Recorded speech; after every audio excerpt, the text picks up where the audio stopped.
Jack the ripper, इतिहास का सबसे खौफनाक अनसुलझा रहस्य। भूमिका, कोहरे में छिपा एक हत्यारा। 1888 का लंदन अंधेरे गलियों में छिपा खौफ, कोहरे से ढकी संकरी सड़कों पर मंडराती दहशत, और एक रहस्यमयी हत्यारा जो बिना कोई सुराग छोड़े गायब हो जाता था। ये वह समय था जब लंदन का व्हाइटचैपल इलाका अपराध, गरीबी और सामाजिक असमानता से त्रस्त था। लेकिन इन सब के बीच एक ऐसा हत्यारा सामने आया जिसने पूरी दुनिया को सन्न कर दिया, जैक द रिपर।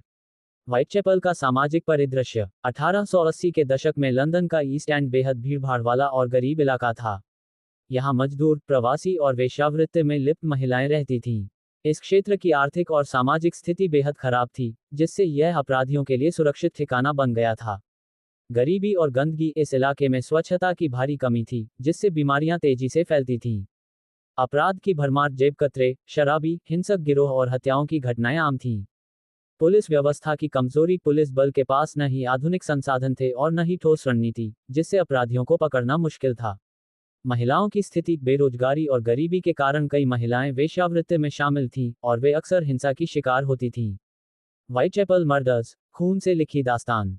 1888 के अगस्त से नवंबर के बीच लंदन के व्हाइटचैपल क्षेत्र में 5 महिलाओं की बेरहमी से हत्या कर दी गई। ये हत्याएं इतनी विभत्स थीं कि पूरे ब्रिटेन में सनसनी फैल गई। पुलिस ने इन 5 हत्याओं को कैनोनिकल 5 कहा और इन्हें जैक द रिपर की निश्चित हत्याएं माना। कैनोनिकल 5 पीड़ितों की सूची। 1. मैरी एन निकोल्स, 31 अगस्त 1888, उनका गला रेता गया था और शरीर को विकृत कर दिया गया था। 2. एनी चैपमैन, 8 सितंबर 1888, उनके शरीर को इस हद तक क्षत विक्षत किया गया था कि उनकी आंतें बाहर निकाल दी गई थीं। 3. एलिजाबेथ स्ट्राइड, 30 सितंबर 1888, उनकी हत्या बाकी हत्याओं से अलग थी क्योंकि केवल गला काटा गया था, शायद हत्यारा बीच में ही रुक गया था। 4. कैथरीन एडोव्स, 30 सितंबर 1888, उसी रात एलिजाबेथ की हत्या के कुछ घंटे बाद ही उनकी भी हत्या कर दी गई, उनका चेहरा काट दिया गया और शरीर से कई अंग निकाल लिए गए। 5. मैरी जेन केली, 9 नवंबर 1888, उनकी हत्या सबसे भयानक थी, पूरे शरीर को इतनी बुरी तरह क्षत विक्षत किया गया था कि पहचान पाना मुश्किल था। हत्या का पैटर्न और मनोवैज्ञानिक विश्लेषण। विशेषज्ञों ने हत्याओं के तरीके से यह अनुमान लगाया कि हत्यारा या तो एक सर्जन, कसाई, या शरीर रचना विज्ञान का गहरा ज्ञान रखने वाला व्यक्ति हो सकता था। समय और स्थान का चुनाव, सभी हत्याएं देर रात या तड़के सुबह हुई, जब इलाके में ज्यादा लोग नहीं होते थे। पीड़ितों का चुनाव, हत्यारा गरीब और असहाय महिलाओं को ही निशाना बनाता था। शरीर को विकृत करना, यह दर्शाता था कि हत्यारे को विकृत करने की बीमारी, सैडिस्टिक टेंडेंसी थी। मनोवैज्ञानिक पहलू, संभवतः हत्यारा अपने अंदर की गहरी नफरत को इन हत्याओं के जरिए बाहर निकाल रहा था। पुलिस की असफलता, जैक द रिपर को क्यों नहीं पकड़ा जा सका? 1. तकनीकी सीमाएं, उस समय फिंगरप्रिंट तकनीक, डीएनए टेस्टिंग और सीसीटीवी जैसी सुविधाएं नहीं थीं, जिससे सबूत इकट्ठा करना लगभग असंभव था। 2. अस्पष्ट गवाह, अधिकतर गवाह नशे में होते थे या हत्यारे का सटीक विवरण नहीं दे सकते थे। 3. गलत दिशा में जांच, पुलिस ने कई गलत संदिग्धों को गिरफ्तार किया और सही अपराधी तक नहीं पहुंच सकी।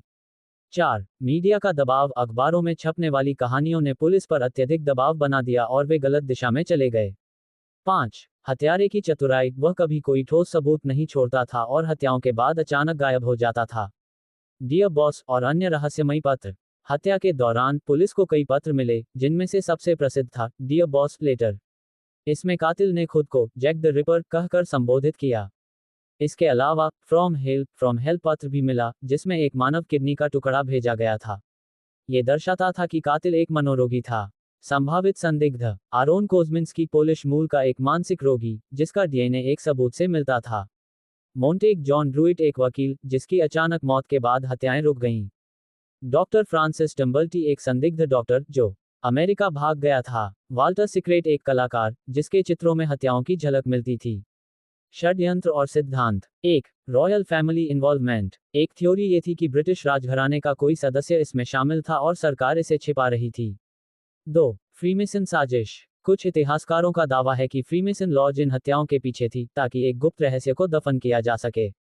3. मेडिकल प्रोफेशनल की भागीदारी। चून की शवों को पेशेवर तरीके से काटा गया था। कुछ लोगों का मानना था कि हत्यारा कोई सर्जन या डॉक्टर था।